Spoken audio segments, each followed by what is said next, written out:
Hello and welcome back to study time only. दोस्तों स्वागत है एक बार फिर से आपका स्टडी टाइम ओनली की न्यूज सीरीज जिसका नाम है द हिंदू एनालिसिस। यहाँ पे हम डिस्कस करेंगे आज 30 मई 2020 के सभी इंपॉर्टेंट करंट अफेयर्स की न्यूज की सभी चीज़ों की हम डिस्कशन करेंगे विथ हैंड रिटन नोट्स। किस तरीके से आपको नोट्स तैयार करना है, आर्टिकल्स को पढ़ने के बाद किस तरीके से आपको एडिटोरियल्स को पढ़ने के बाद नोट्स तैयार करना है, कौन से इंपॉर्टेंट पॉइंट्स आपको मेंस आंसर राइटिंग में यूज करने हैं, कौन सी फैक्चुअल इंफॉर्मेशन आपको लिखनी है, वो सारी चीज़ें इस आर्टिकल के अंदर, इस वीडियो के अंदर, इस लेक्चर के अंदर आपको बताई जाएंगी। तो लास्ट तक देखना बिल्कुल ना भूलिए, लास्ट तक आपको देखना है और उसके नोट जरूर से जरूर बनाना है। अगर आपको ये पीडीएफ चाहिए, द हिंदू की पीडीएफ चाहिए या फिर हैंड रिटन नोट्स की पीडीएफ चाहिए तो हमारा टेलीग्राम ग्रुप को जरूर से जरूर ज्वाइन कीजिए। टेलीग्राम को ग्रुप को ज्वाइन करने के लिए आपको स्टडी टाइम ओनली सर्च करना होगा टेलीग्राम के अंदर और वहां से आप उसे ज्वाइन कर सकते हैं। और साथ में अगर आप हमें कोई फीडबैक या कोई भी सजेशन देना चाहते हैं, कोई भी क्वेश्चन पूछना चाहते हैं या फिर मेंस आंसर राइटिंग भेजना चाहते हैं तो आप हमें हमारे ईमेल आईडी में भेज सकते हैं। ईमेल आईडी आप नोट डाउन कर सकते हैं, studytime717@gmail.com। तो वहां आप भेज सकते हैं या फिर कमेंट सेक्शन के अंदर आप लिख सकते हैं। चलिए डिस्कशन को स्टार्ट करते हैं। GDP growth slow to 11 year low of 4.2%, quarter four slump to 3.1%। तो ये जनरल सी चीज़ है, इसमें ऐसा कुछ खास नहीं है। देखिए जीडीपी क्या है, बढ़ती घटती रहती है, तो इसके ऊपर अभी लॉकडाउन चल रहा है तो ऑब्वियस सी बात है ये बढ़ेगी घटेगी ही और वो सारी चीज़ें होगी, इकोनॉमिक एक्टिविटी नहीं हो रही है, तो इसमें ऐसा कोई कंसर्न वाली चीज़ नहीं है। हाँ, ये कभी क्वेश्चन में इस तरीके से पूछा नहीं जाएगा आपसे क्या चल रहा है, पर अभी अगर ये बात की जाए तो अभी सबसे ज़्यादा लो जीडीपी आप यहाँ पे देख सकते हैं ये ग्राफ के अंदर कि किस तरीके से जो ये जीडीपी का रेट है वो किस तरीके से नीचे जा रहा है। तो वो आप एक देख सकते हैं, ये रियल जीडीपी हो जाती है और एक ये नॉमिनल जीडीपी हो जाती है। नॉमिनल जीडीपी पर्टिकुलर किसी ईयर की रहती है और जैसे ये ईयर से, और रियल जीडीपी जो होती है हम किसी भी ईयर को बेस ईयर मान के करते हैं और नॉमिनल जीडीपी पिछले ईयर से कंपेयर करते हुए करते हैं। तो ये दोनों में डिफरेंस होता है। तो आपको नॉमिनल जीडीपी और रियल जीडीपी में फ़र्क पता होना चाहिए, बस हो गया, इतना ही मेन इंपॉर्टेंट है। नेक्स्ट आर्टिकल जो हम डिस्कस करेंगे यहाँ पे आप देख सकते होंगे, ये देखिए लॉकडाउन। देखिए अब ये जनरल सी चीज़ है, इसमें दिया गया लॉकडाउन 5.0 के बारे में बताया गया है कि कहाँ पे जो 13 मोस्ट अफेक्टेड कोविड-19 रीजन है वहाँ पे तेज़ी से रहेगा, लेकिन बहुत सारी जगह पे इसे खोल दिया जाएगा। तो ये सारी चीज़ें बताई जा रही हैं। GST council to meet mid June, तो इसके बारे में हम देखेंगे जीएसटी काउंसिल क्या होता है, इसके अंदर कितने मेंबर्स होते हैं। मिड जून में जो है ये मिलेगी, तो 15 जून के लगभग ये मिलेगी। तो देखेंगे हम ये जब ये मिलेगी उस टाइम पे भी आर्टिकल आएगा तो तब भी हम इसे रिवाइज करेंगे, देखेंगे।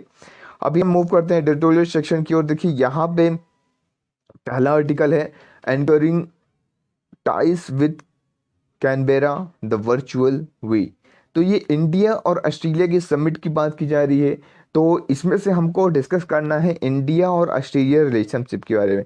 तो यहाँ हम इंडिया और ऑस्ट्रेलिया के रिलेशनशिप को डिटेल में डिस्कस करेंगे। देखिए इस बार आईआर के आर्टिकल काफ़ी आ रहे हैं, कल भी हमने देखे थे आईआर के आर्टिकल, पिछले दिन भी हमने आईआर के आर्टिकल देखे थे। तो एक एक कंट्री एक तरीके से आपकी कवर हो रही है। इंडिया आपने चाइना रिलेशनशिप हमने देख लिया, उसका बैकग्राउंड देख लिया, इंडिया यूएस देखा हमने, इंडिया पाकिस्तान देखा, इंडिया नेपाल देखा। अब हम ये डिस्कस कर रहे हैं इंडिया और ऑस्ट्रेलिया। तो इस तरीके से आपसे इस तरीके से जीएस के पेपर 2 का जो पार्ट है वो भी कंप्लीट होता जाएगा। बिलेटेड बट वेलकम, यहाँ पे सुप्रीम कोर्ट के द्वारा यहाँ पे सुमोटो एक्शन लिया गया, proceeding based of the media report and representation of senior advocate. तो यहाँ पर किस तरीके से मीडिया का रोल यहाँ पे दिखाया गया है और सुप्रीम कोर्ट ने लेट हुआ है, कहते ना देर है पर अंधेर नहीं है। तो वही वाली चीज़ है कि यहाँ पे वेलकम किया है कि आप लेट हो चुके हैं पर कोई बात नहीं, आप वेलकम है आपका। तो यही सारी चीज़ इस आर्टिकल के अंदर हम देखेंगे। देन हम मूव करेंगे आगे और आगे देखिए इन पे जो में ऐसा कुछ खास नहीं है हमारे लिए। इन सब के बाद जब वर्ड वाले सेक्शन में हम आते हैं, जो हमारा पेज नंबर 14 है द हिंदू का, तो यहाँ पे आपको देखने को मिलता है दो आर्टिकल काफ़ी इंपॉर्टेंट है। UK moves 5G club to keep out way. तो यहाँ पे यूके की ये सारी चीज़ें बातें की जा रही है। अभी इसके अंदर क्या बात की जा रही है वो सारी चीज़ें हम डिस्कस करेंगे। देन 5G क्लब क्या होता है, 5D क्या होता है, 10D क्या होता है, ये मेंबर्स किस किस कौन कौन से इसके मेंबर्स हैं, वो सारी चीज़ें हम देखेंगे। देन हम देखेंगे यूएस सैंक्शन अ डबल एज स्वॉर्ड हांगकांग, तो इसके बारे में डिस्कस करेंगे। Pro Beijing government wants that पुनिटिव measures could back fire. तो ये सारी चीज़ें हम यहाँ पे डिस्कस करेंगे हांगकांग से रिलेटेड। तो यही आज का डिस्कशन हमारा रहने वाला है लास्ट तक। तो चलिए स्टार्ट करते हैं डिस्कशन को विदाउट एनी डिले। ये देखिए हम आ गए हैं इंडिया और ऑस्ट्रेलिया के रिलेशन में। तो यहाँ पर बात की जा रही increase turbulent regional geography. Indo Pacific region के अंदर हमें क्या करना होगा, इंडिया और ऑस्ट्रेलिया को दोनों को साथ मिलके हमें कनेक्टिविटी तैयार करनी होगी, हमें वहां पे अपना प्रेजेंस को बढ़ाना होगा। किस रीजन के अंदर, इंडो पैसिफिक रीजन के अंदर। काफ़ी इंपॉर्टेंट ये रीजन हो जाता है, इसलिए इसके ऊपर हमें दोनों को साथ में की सारी चीज़ें करने की ज़रूरत है। फॉर्मेशन ऑफ क्वाड की हमने बात करी इसके अंदर की, हमने क्वाड का फॉर्मेशन भी किया विथ जापान इसके अंदर मेंबर है और यूएस। तो 4 मेंबर है, जापान, यूएस, ऑस्ट्रेलिया और इंडिया।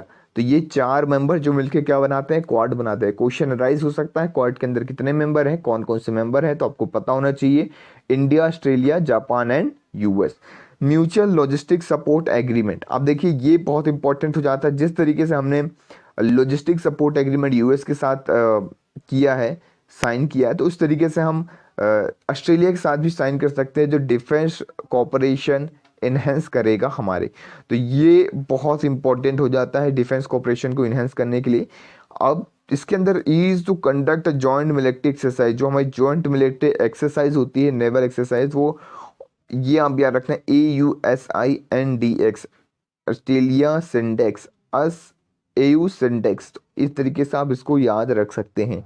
AUS मतलब ऑस्ट्रेलिया और IN मतलब इंडिया और डिफेंस एक्सरसाइज, इसका फुल फॉर्म आप याद रख लीजिए। AUS मतलब ऑस्ट्रेलिया, IN मतलब इंडिया, D मतलब डिफेंस और X मतलब एक्सरसाइज, या फिर D मतलब डिफेंस और EX मतलब एक्सरसाइज। क्लियर हो गया।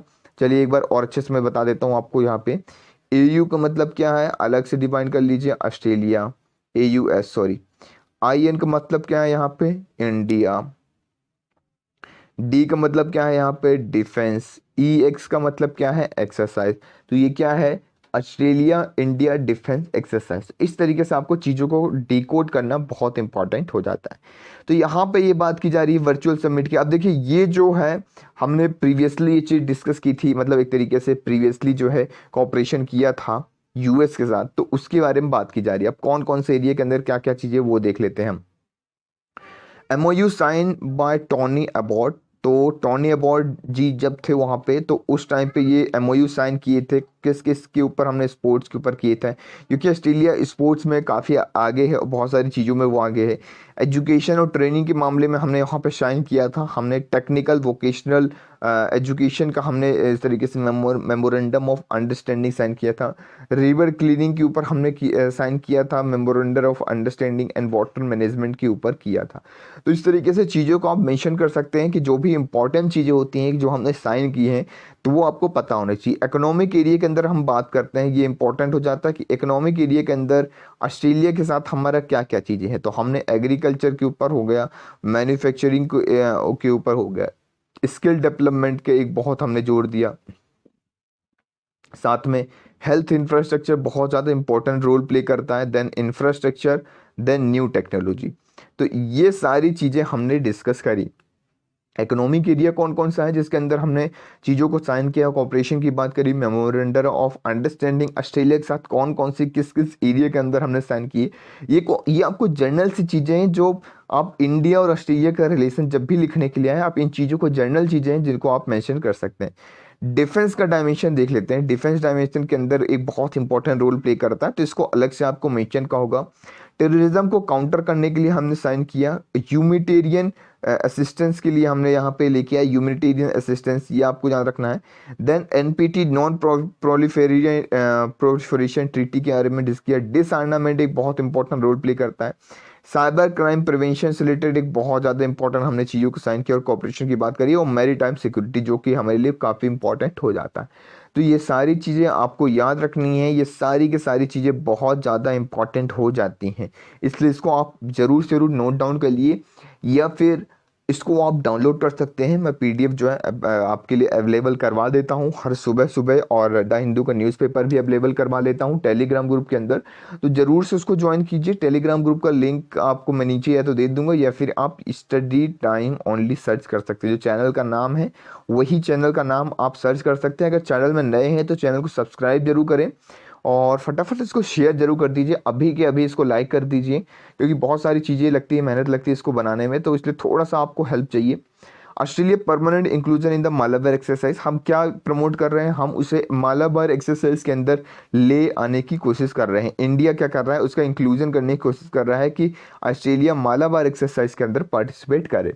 2+2 डायलॉग में भी पॉसिबल आगे आने वाले टाइम में हो सकता है ऑस्ट्रेलिया के साथ, तो हम देखने को मिल सकते हैं। तो यहाँ पे दो चीज़ें आपस में मिलकर काम करती हैं, दो चीज़ें in the sense foreign minister हो गया और डिफेंस मिनिस्टर हो गया, या फिर फाइनेंस मिनिस्टर हो गया। इस तरीके से दो मिनिस्ट्री के जो हेड होते हैं, या फिर दो मिनिस्ट्री के जो बड़े डिपार्टमेंट्स होते हैं, वो आपस में साइन करते हैं, यहाँ पे चीज़ों को बातचीत करते हैं और एक्सरसाइज करते हैं। तो काफ़ी इंपॉर्टेंट हो जाता है, जिसको आपको याद रखना है।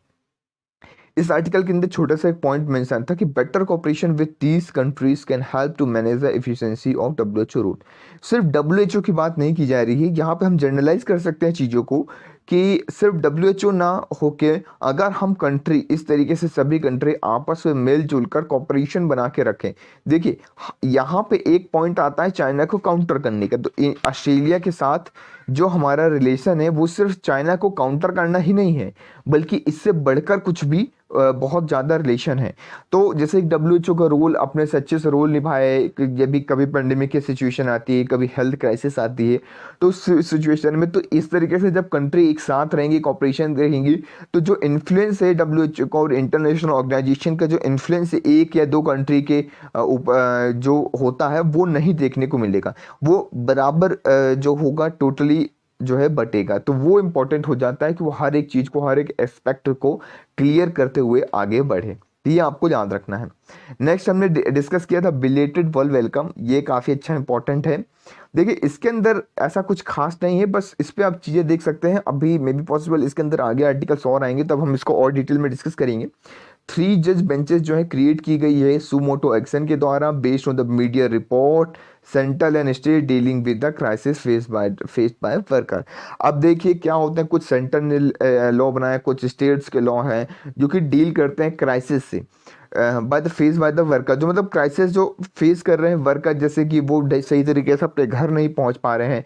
कुछ स्टेट्स हैं जैसे यूपी हो गया, एमपी हो गया, लेबर लॉज को सस्पेंड कर दिए हैं, तो वो कहीं ना कहीं उनके फंडामेंटल राइट्स का हनन हो रहा है। और ये इसके ऊपर हमने बहुत सारे आर्टिकल्स पढ़े थे, तो जिसकी वजह से अब मे बी पॉसिबल कि वहाँ के जो सीनियर एडवोकेट्स हो गए और सीनियर जो जजेस वगैरह हो गए, वो भी द हिंदू और या फिर इस तरीके से कोई ना कुछ चीज़ें जो हो गई वो भी पढ़ते रहे होंगे। तो उन्हें कहीं ना कहीं से चीज़ें लगे कि उन्हें ये सारी चीज़ें करनी चाहिए, इसलिए वो सुमोटो खुद से ही उन्होंने एक्शन लिया और इसके ऊपर रिपोर्ट एक 3 जजेस की बेंच जो है तैयार की, जो इसके ऊपर फैसला सुनाएगी और पूरा निरीक्षण करेगी। तो ये आपको याद रखना है, काफ़ी इंपॉर्टेंट हो जाता है।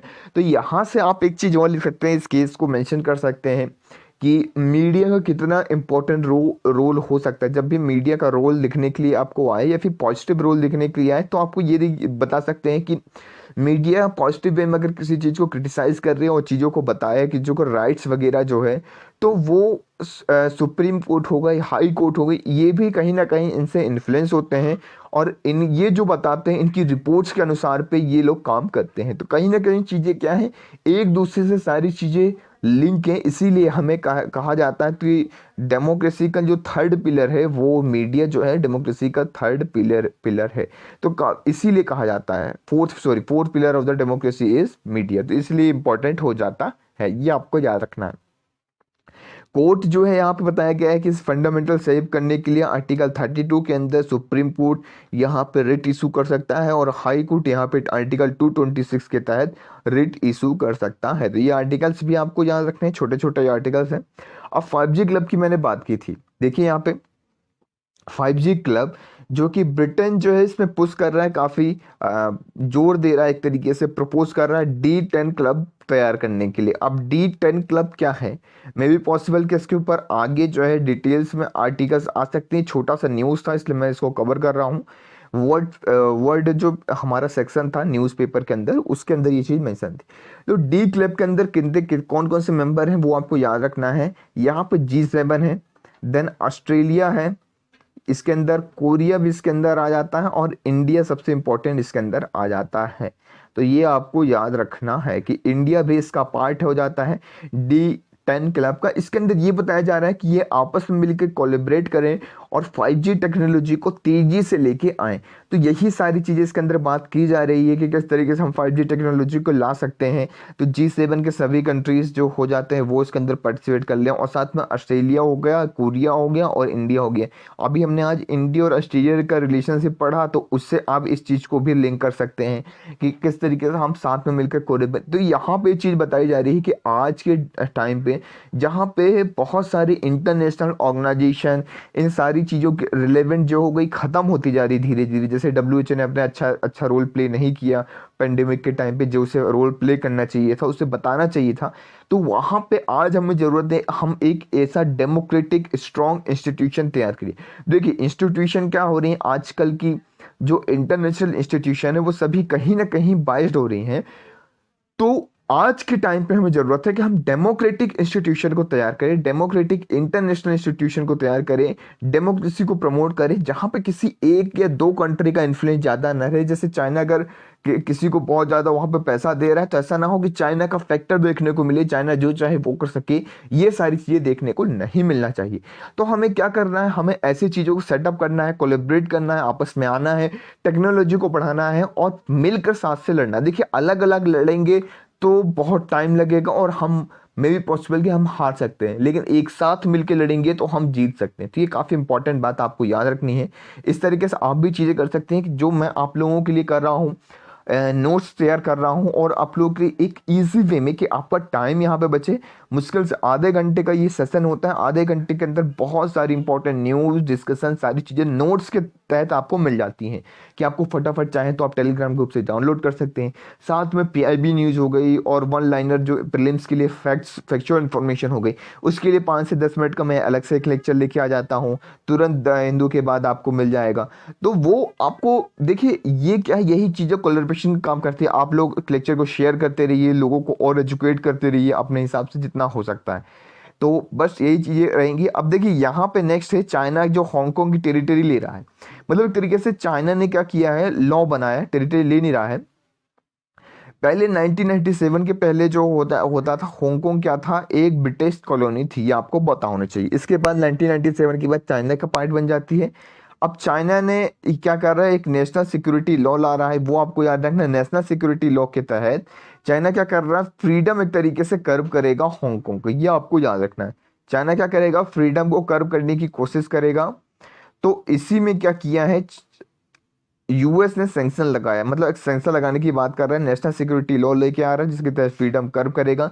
वो क्या करेगा, इस्टेब्लिश करेगा बहुत सारे सिक्योरिटी इंस्टीट्यूशन जो हांगकांग को मतलब एक तरीके से प्रभावित करे, वहाँ की फ्रीडम को कर्व किया जाए। तो हांगकांग जो है अभी रेगुलेट होता है अपने बेसिक लॉ से, जो उनका बेसिक लॉ है जिसे आप मिनी कॉन्स्टिट्यूशन कह सकते हैं। जो उनके सारे इंटरनल अफेयर्स मिनिस्टर्स वगैरह हैं वो सारी चीज़ें इसी से जो है गवर्न होती है, ये आपको याद रखना है। तो US कह रहा है कि हम क्या करेंगे, सेंक्शन लगा देंगे, इम्पोज करेंगे सेंक्शन। तो यहाँ पे हांगकांग कह रहा है सर देखिए ऐसा मत करिए, क्योंकि ये करने से क्या होगा, हांगकांग भी इससे इक्वली अफेक्टेड होगा, क्योंकि आपकी बहुत सारी कंट्रीज मतलब एक तरीके से जो कंपनीज वगैरह हैं, फैक्ट्रीज वगैरह हैं, वो हांगकांग के अंदर स्टैब्लिश हैं। तो इसकी वजह से हांगकांग भी बहुत ज़्यादा सफ़र कर सकता है। तो अब देखिए आगे क्या होता है, ये नीचे निकल के आएगी ये चीज़ें।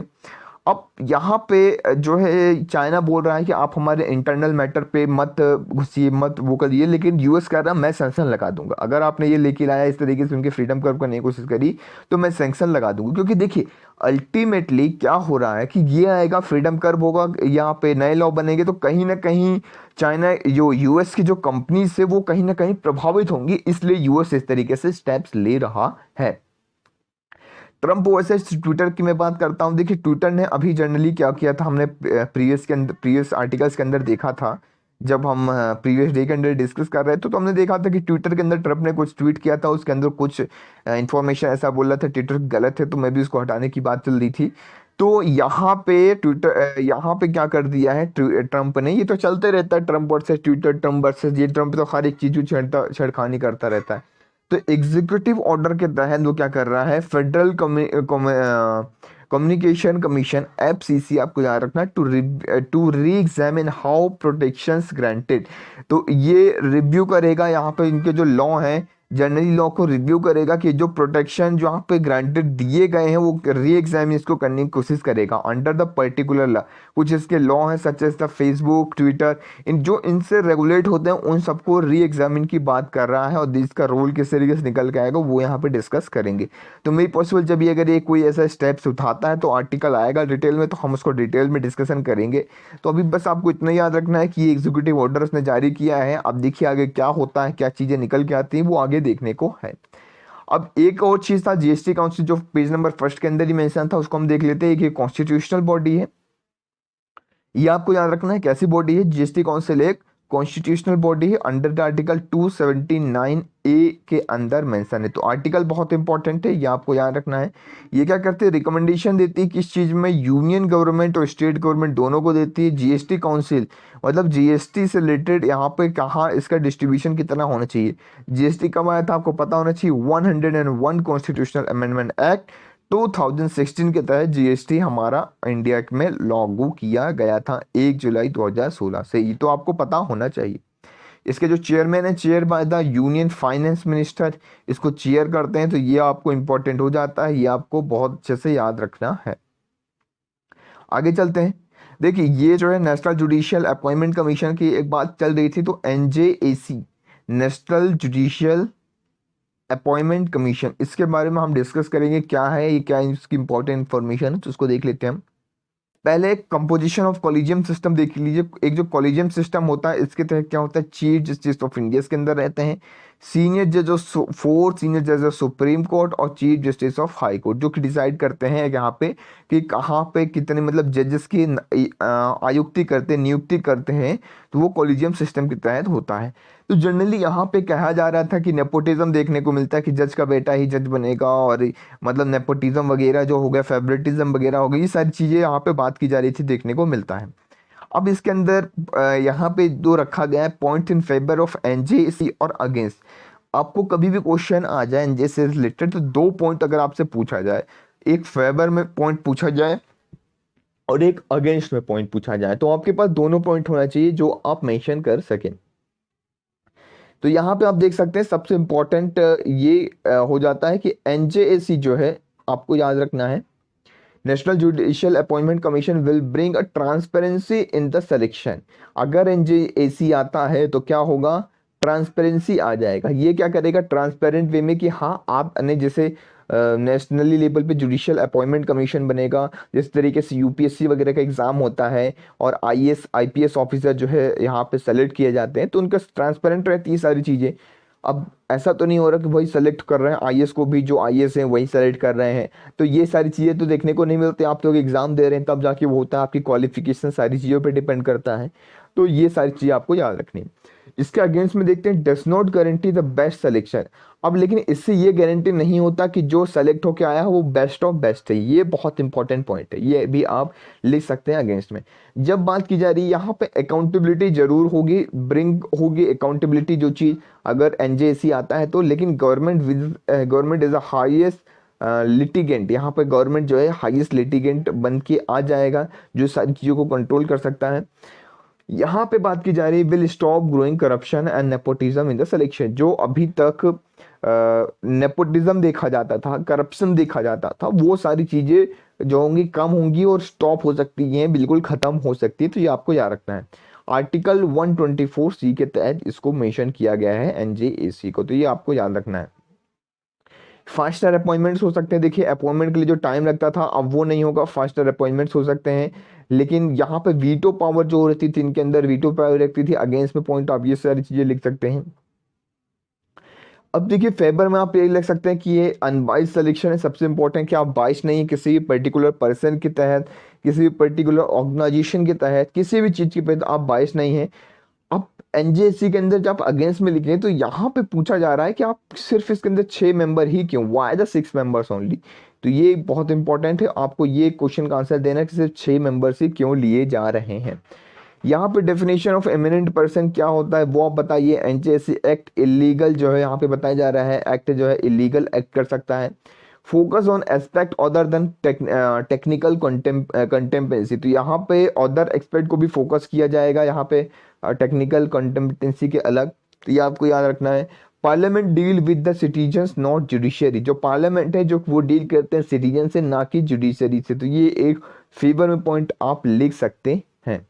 Absolute independent of judiciary is a threat, अगर पूरी तरीके से इंडिपेंडेंट दे दिया जाए, जुडिशरी को इंडिपेंडेंट हो जाए, तो एक तरीके से कहीं ना कहीं वो थ्रेट हो जाएगा।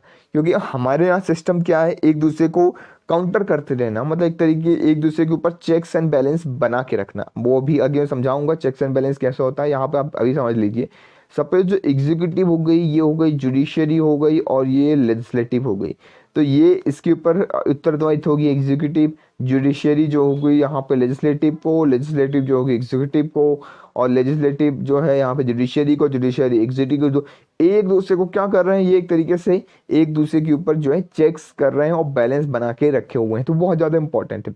अब यहाँ पे कहा जा रहा है कि अगर जुडिशरी एकदम से अलग हो जाएगी और उसके बाद बिल्कुल इंडिपेंडेंट पावर हो जाएगी हर एक चीज़ की, तो एक थोड़ा सा थ्रेट है हमारी इंडिया के लिए। NJC passed by majority, may be possible कि एनजेसी को पास किया जाए मेजोरिटी के द्वारा। यहाँ पे बात की जा रही है, अगर अगेंस्ट में आप पॉइंट देखें तो लेक ऑफ जुडिशियल इंडिपेंडेंस देखने को मिलेगी, इंडिपेंडेंट रहेगी वो देखने को मिलेगी। Why not improve the collegium system, यहाँ पे पॉइंट एक रखा रह गया कि आप कॉलेजियम सिस्टम को ही क्यों नहीं इम्प्रूव कर देते, तो ये पॉइंट आप अगेंस्ट में लिख सकते हैं, तो ये आपको लिखना है। एनजेसी का हम बात करते हैं यहाँ पे किस तरीके से क्या क्या चीज़ें यहाँ पे कितने मेंबर्स रहते हैं, कंपोजिशन की बात करता हूँ मैं यहाँ पे, तो वो आप देख लीजिए यहाँ पे फटाफट। देखिए 2 सीनियर जज ऑफ सुप्रीम कोर्ट के 2 सीनियर जज रहेंगे यहाँ पे, 2 सुप्रीम कोर्ट से 1 चीफ जस्टिस, तो 1 + 2 इमिनेंट पर्सन, अब इमिनेंट पर्सन की डेफिनेशन नहीं दी गई है अभी तक, तो +2 इमिनेंट पर्सन हो गए, plus union minister and law justice, union minister of law justice, तो ये रहेंगे। तो यहाँ पर कैसे हो गए 1 चीफ जस्टिस, ऐसे आप याद रखिए, 2 सीनियर मोस्ट जज, 2 इमिनेंट पर्सन, और plus union minister of law and justice, तो 1 union minister of law and justice. तो देखिए एक स्टार्टिंग में 1 है, एक लास्ट में 1 है, और बीच में 2 हैं, तो ये आपको याद रखना है। 1 chief justice of India, 2 senior most जजेस ऑफ हाई सुप्रीम कोर्ट, और 2 इमिनेंट पर्सन, और एक यहाँ पे क्या है union minister of law and justice. Clear हो गया, इस तरीके से आप याद रखेंगे इसको। आगे चलते हैं हम यहाँ पे नेशनल जुडिशियल अपॉइंटमेंट कमीशन की जो हम बात कर रहे थे, अब इसके अंदर देखिए establishment through 99th constitutional amendment act के तहत इसको इस्टेब्लिशमेंट किया गया है, ये पहला पॉइंट नोट कर लीजिए। Second point, responsible for the appointment and transfer जजेस of the higher judiciary in India, तो ये किस चीज़ के लिए रिस्पॉन्सिबल होगा, जजेस की अपॉइंटमेंट के लिए रिस्पॉन्सिबल होगा कि जज की किस तरीके से नियुक्ति की जाती है यहाँ पे, और जजेस की ट्रांसफ़र किस तरीके से किए जाते हैं, एक जगह से दूसरी जगह ट्रांसफ़र जो हो रहे हैं हाई कोर्ट से, पहले हाई कोर्ट से दूसरी हाई कोर्ट का, तो वो सारी चीज़ें भी देखी जाएंगी। तीसरा क्या है, NJC bill and constitutional amendment bill ratified by 16 of the state legislature, 16 legislature के अंदर जो है इसे रेटिफाई कर दिया गया है। Assent by the president of the India Pranab Mukherjee 31 दिसंबर 2014 को मिल गया था, तो ये आपको पता होना चाहिए। एनजेसी एक्ट ऐसा constitutional amendment act came into the force on 13 अप्रैल 2015, छोटी छोटी बातें इसको आप एक बार देख सकते हैं। एनजेसी वर्सेस कॉलेजियम सिस्टम की हम बात करते हैं, देखिए दोनों के बीच में डिफरेंस आपको पता होना चाहिए। हम देखिए ये आर्टिकल को डिटेल में इसलिए डिस्कस कर रहे हैं, कभी भी इसके ऊपर पॉइंट्स आए तो आपको जरूर आपके पास इस तरीके से पॉइंट्स हो जो आप आंसर राइटिंग में या फिर कहीं पे भी प्री या मेंस के अंदर लिख सकते हैं। Collegium system is based on the 3 जज केसेस, जो कोलिजियम सिस्टम है वो 3 जज केसेस जो हुआ था हमने डिस्कस किया था प्रीवियसली, तो उसके अंदर मेंशन है, या फिर यूजना मैगजीन के अंदर हमने 3 जज केस को बहुत डिटेल में कवर किया हो, तो आपको जरूर से उसको जाकर देखना है। अंडर इट अपॉइंटमेंट ऑफ जज are made by chief justice of India and most and for most senior supreme court जज, तो अपॉइंटमेंट जो है जज की मेरिट की जाती है चीफ जस्टिस ऑफ इंडिया और 4 मोस्ट जज ऑफ सुप्रीम कोर्ट के तहत। ये मैं बात कर रहा हूँ कॉलेजियम सिस्टम की। Has no constitutional backing, constitutional backing वगैरह कुछ नहीं है इसके पास, कुछ इस तरीके से कॉन्स्टिट्यूशनल अधिकार नहीं दिए गए हैं। कॉन्स्टिट्यूशन ऑफ इंडिया आर्टिकल 124 से है appointment be made by president in the consideration of the जज ऑफ जजेस as a president bye deem necessary. तो 124 के अंदर जो है आर्टिकल 124 के अंदर यहाँ पर जजों की किस तरीके से नियुक्ति की जाएगी वो सारी चीज़ें मेंशन है कि जो supreme court high supreme court के जजेस होंगे वहाँ पे वो एक तरीके से कंसल्ट करें, मतलब बताएंगे प्रेसिडेंट को, तो प्रेसिडेंट सुप्रीम कोर्ट के जज से कंसल्ट करने के बाद उन्हें अपॉइंट करेंगे, ये आपको पता होना चाहिए। एनजेसी क्या, national judicial appointment commission is a body centre by the 2 decade old supreme court collegium system appointing जज के लिए इसको बनाया गया है। वॉज पास द लोकसभा 13 यहाँ पे पास हो चुका है, ये आपको पता होना चाहिए। will consist 6 people, Chief Justice of India, 2 senior most judges of Supreme Court, judges of Law Minister and 2 eminent person। ये हमने डिटेल में भी डिस्कस किया, देखा ये सारी चीज़ें। इसके अंदर क्रिटिक्स कहा जा रहा है, अगर हम बात करते हैं कॉलेजियम सिस्टम से, it is the close to the lack of transparency वगैरह इसके अंदर बिल्कुल भी नहीं है। फिर इसकी बात करते हैं तो से जज NJC will need support of the order to push the name through they fear judicial independent being compromise. तो जुडिशरी जो इंडिपेंडेंट है वो कॉम्प्रोमाइज़ देखने को मिल सकती है। तो यही सारी चीज़ें इसके अंदर डिस्कस की जा रही हैं। तो कैसा रहा आज का लेक्चर, आपको कमेंट सेक्शन के अंदर जरूर से बताना है, लेक्चर को शेयर करना है, हर एक जगह फैला देना है। देखिए एमसीक्यू सेशन में ला रहा था लेकिन बहुत सारे उसमें कुछ मुझे ऐसा खास रिस्पॉन्स देखने को नहीं मिला, इसलिए मैंने एमसीक्यू का सेशन बंद कर दिया है। अगर आप लोग चाहते हैं कि एमसीक्यू का सेशन लाइए तो आप पहले प्रीवियस वीडियोस को देखिए, उसके ऊपर आप अपना रिव्यू दिए। अगर आपका रिव्यू मुझे सही लगता है, अगर लगता है कि काफ़ी लोगों को ये पसंद आ रहा है, तभी मैं एमसीक्यू का session daily current affairs through MCQ start करूंगा या फिर स्टैटिक क्यूज स्टार्ट करूंगा। देखिए काफ़ी इंपॉर्टेंट था आपका प्रीलिम्स, अगर आप उसे देख भी लेते ना तो आपका प्रीलिम्स तो मैं गारंटी देता हूँ कि वो निकल जाता, लेकिन आप काफ़ी मेहनत लग रही थी और उसमें कोई देख नहीं रहा था, इसलिए मैंने उसको बंद कर दिया। सो अभी यहीं तक, thank you very much for the discussion.